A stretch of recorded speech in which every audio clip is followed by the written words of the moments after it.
मान लीजिए आप एक बॉल को किसी एक सर्टेन वेलोसिटी से अपर डायरेक्शन की ओर थ्रो कर रहे हैं, तो ये बॉल किस मैक्सिमम हाइट पर पहुंचेगी, इसे कैलकुलेट करने के लिए हमें क्वाड्रेटिक इक्वेशंस की नॉलेज होना बहुत ज़रूरी है। इन द सेम वे एक एग्जांपल से और बात करते हैं। मान लीजिए आपके पास एक रेक्टेंगल है, इस रेक्टेंगल के चारों ओर मुझको फेंसिंग करवानी है। मैं रेक्टेंगल की लेंथ को क्या लूँ, ब्रेड्थ को क्या लूँ कि इसकी कॉस्ट, फेंसिंग की कॉस्ट मिनिमम हो जाए, ये कैलकुलेट करने के लिए भी हमें क्वाड्रेटिक इक्वेशंस की नॉलेज होना बहुत ज़रूरी है। एक और एग्जांपल से बात करते हैं। मान लीजिए आप एक इंडस्ट्री चला रहे हैं और इस इंडस्ट्री के अंदर आप certain number of articles produce कर रहे हैं और एक आर्टिकल की कॉस्ट डिपेंड कर रही है कि आप एक दिन में कितने आर्टिकल्स प्रोड्यूस कर रहे हैं। अपनी प्रोडक्शन की कॉस्ट को मिनिमाइज करने के लिए भी हमें क्वाड्रेटिक इक्वेशंस की नॉलेज होना बहुत ज़रूरी है। ये तो मैंने सिर्फ 2-3 एग्जाम्पल से ही बात को डिस्कस किया है।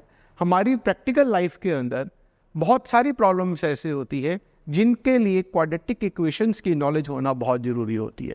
तो आज की क्लास के अंदर हम पढ़ेंगे कि क्वाड्रेटिक इक्वेशन क्या होती है।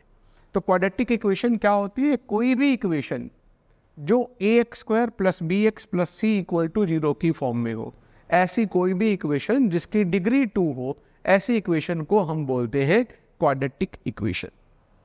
यहाँ x² का कोफिशिएंट को हम a से डिनोट करते हैं, x के कोफिशिएंट को b से डिनोट करते हैं और कांस्टेंट टर्म को c से डिनोट करते हैं। एक दो एग्जाम्पल से बात को समझते हैं। यहाँ इंपॉर्टेंट बात बच्चे ये है कि a should not be equal to 0।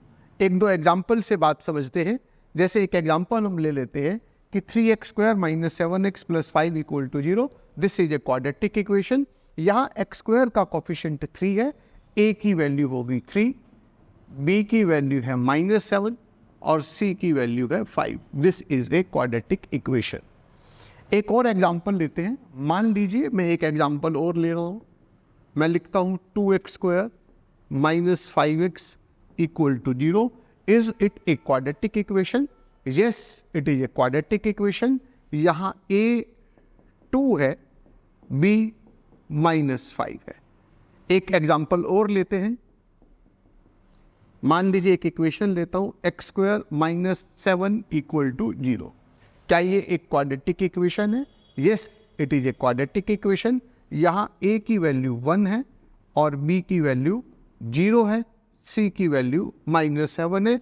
b 0 क्यों है? क्योंकि यहाँ x वाली कोई टर्म नहीं है, यानी कि 0 × x है, यानी b की वैल्यू यहाँ पर हो गई 0। कभी कभी एग्जाम में ये क्वेश्चन पूछ लिया जाता है कि क्या ये एक क्वाड्रेटिक इक्वेशन है।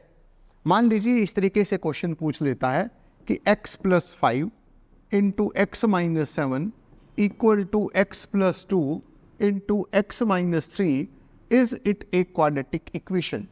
तो हम कैसे चेक करेंगे कि ये क्वाड्रेटिक इक्वेशन है या क्वाड्रेटिक इक्वेशन नहीं है? हम इसे सिंप्लीफाई करेंगे।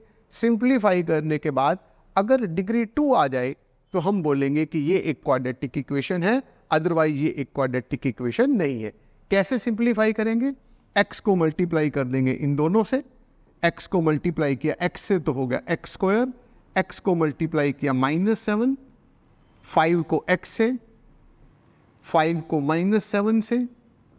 इन द सेम वे यहाँ मल्टीप्लाई करते हैं x² - 3x 2x -6।